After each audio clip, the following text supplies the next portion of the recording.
আমার আজকের রেসিপি মজাদার সবজি দিয়ে খুদের খিচুড়ি। তো আমি কিভাবে খুদের খিচুড়ি রান্না করি দেখুন। এখানে আমি নিয়েছি চালের খুদ, এটাকে অনেকে খুদ বলে, আমরা চালের খুদ বলি। আর নিয়েছি 1 কাপ চালের খুদ, 1 কাপ মশারির ডাল, আলু, গাজর, পেঁয়াজকলি, টমেটো। আমার ঘরে যা সবজি ছিল আমি তা দিয়ে রান্না করব। এখানে আমি ডাল, খুদ এবং সব সবজিগুলা একসঙ্গে মিশিয়ে নেব। কাঁচামরিচ,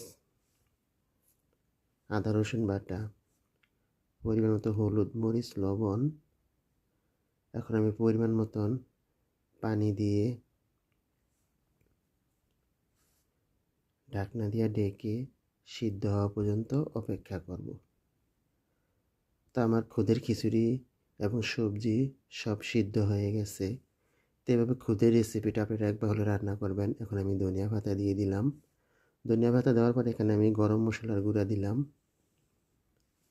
তবে খুদের খিচুড়িটা আপনারা সবজি দিয়ে একবার হলো রান্না করে খেয়ে দেখবেন। এত মজার একটা খিচুড়ি, এটা কোনো ভর্তা লাগবে না, কোনো মাংস লাগবে না, এভাবে খাওয়া যাবে। একবার হলো রান্না করে দেখবেন। এখন আমি এটাকে বাগার দেব। এখানে পরিমাণ মতো তেল দিয়ে পেঁয়াজ কুচি দিয়ে নিলাম। আমি লাল লাল করে পেঁয়াজ কুচিটাকে ভাজা করে নেব। আর পেঁয়াজ কুচি লাল লাল ভাজা হয়ে গেছে। এখন আমি খুদের খিচুড়ির সঙ্গে বাগারটা মিশিয়ে নেব।